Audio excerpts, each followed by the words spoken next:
11, 12, 13, 14, 15, 16, 17, 18, 19, 20, 1, 2, 3, 4, 5, 6, 7, 8, 9, 1.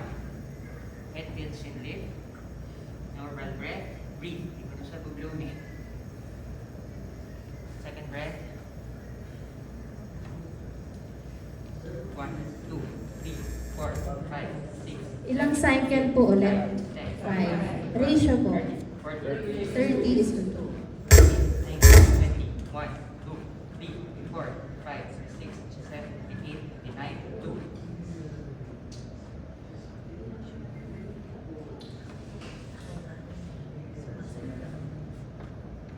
Third cycle. 1, 2, 3, 4, 5, 6, 7, 8, 9, 10, 11, 12, 13, 14, 15, 16, 17, 18, 19, 20, 1, 2, 3, 4, 5, 6, 7, 8, 9, 3.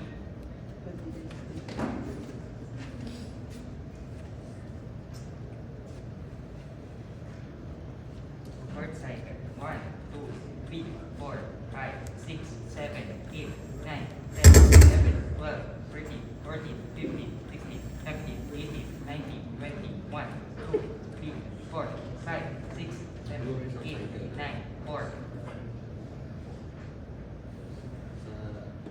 The second rescuer arrives with bag, valve, mask, and AED. Survey the scene. The scene is safe. I'm actually fan of Bella's train, I can help. 7, 8, Power on. 9, 10, 11, Adult 12, 13, patient. 14, 15, If the 16, patient is a child, 19, press the 20, child 1, button. 3, 4, 5, 6, Remove clothing from the 7, 8, patient's 9, chest. 5. Open packet and apply pads onto patient's bare skin. Apply pads as shown in the pictures. Yan. So hanggang doon lang po yung performance ng AED natin kasi medyo overused na siya. So kung narinig niyo po, sabi niya, apply pads firmly on skin. Tapos ang susunod po niyan, kapag na-apply na, so madidetect na ni AED yung rhythm. So analyzing heart rhythm. No one touches the victim, So no one touches the victim. So make sure na clear po kayong dalawang rescuer. Tapos sasabihin ni AED, shock advice. Sabi niya. And then magbi-blink yung red button. So kapag nag-blink yung red button, When I'm clear, 2 and clear. everybody clear, pressing the shock button. pagka-press po nung red button, sabi ni AED, shock delivered. Yan. So after shock delivered, ano pong gagawin? CPR. Change. Swap. At may narinig ba kayo? Meron namang tama. Nandito banda. Nandito banda. Sige. Continue CPR. Sino magsi-CPR? Ashley. Change room. Change. Isang way lang. 1, 2, 3. So sa pagpapalit ng role, so wiper technique or wiping technique, so huwag tayong hahakbang dun sa katawan ng pasyente or ng victim natin. 4, 5, 6, 7, 8, 9, 1.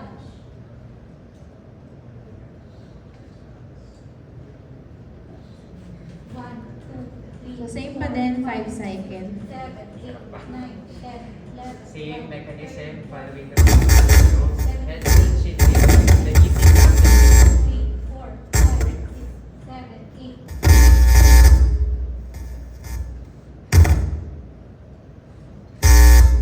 So this will be your C.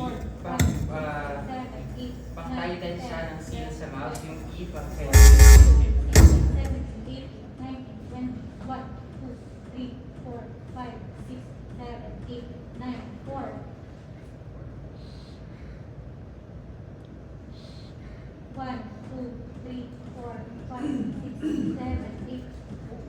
Yung pag-change namin ng position parang wiper lang. Walang tumatawid sa pasyente. 21, 2, 3, 4, 5, 6. So normally, yung AED po natin, meron na siyang metronome. So after mag-change ng role, meron na siyang tick, tick, tick. So hindi na kayo magbibilang. Magdi-depend na lang kayo sa AED. Pero sa case ng AED natin, wala na siya. Sabihin ni AED, analyze. Wala na siya, kayo na lang. Ayan. So after 5th cycle, ang sasabihin ni AED, no one touches the victim, and then analyzing heart rhythm. No one Tapos, touches the victim, no one touches the victim. tapos sabi ni AED, no shock advice. Anong gagawin po pag no shock advice? Yung first. Kaya magsi-CPR. Surgeon. Okay. 1, 2, 3, 4. So ilang cycle po ulit? 7, 8, 9, 10, 11, 12, 14, 15, 16, 17, 18, 19, 20, 1, 2, 3, 4, 5, 6, 8, 9, 1. Narinig ko na po yung hingal ni Sir Jan. Kunyari pang 5th cycle na. 9, 10, 11, 12, 13, 14, 15, 16, 17, 18, 19, 20, 1, 2, 3, 4, 5, 6, 7, 8, 9, 5. Yan. Tapos magsasalita ulit si AED. No one touches the victim. No one touches the victim, no one touches the victim. Analyzing heart rhythm. No shock advice. Ano pong gagawin sa pangalawang no shock advice? Pulse and? Sinong mag-check? So kung sino yung last na nag-perform ng CPR at kung sino yung mas malapit sa patient. Checking for pulse and rating 1,001, 1,002, 1,003, 1,004, 1,005, 1,006, 1,007, 1,008, 1,009, 1,010. Positive pulse, positive breathing. Recovery position. Do not remove the AED, pero kunwari si ma'am, si sir naging ma'am. Tapos So kapag nagre-recovery position, huwag natin tatanggalin yung AED pads hanggat na-transfer na siya dun sa mga rescuers natin. Okay, one, extremity to, pwedeng sa taas, pwedeng dito, the other one supports the neck. Pag walang spinal cord injury, pwede mo nang ibuna yung ulo para hindi ka nahihirapan mamaya. Fold yung extremity na mas malayo sa'yo, tapos hihilain mo na siya towards you. Ang hila mo sa may shoulder at sa may hips. Pag may belt hole, doon. Kaso kay ma'am, yung belt hole ka nandito. So, dito na lang tayo. 1, 2, 3, yan. Okay, and then we support the patient and we perform your secondary assessment starting from the quick head-to-toe assessment. Pwedeng no blood, no decapitations on the head, hanggang sa paa. Okay? Pag hindi naman na alam yun, basta you perform quick assessment. Then you refer the patient to the nearest healthcare facility. Okay po? May question po sa adult.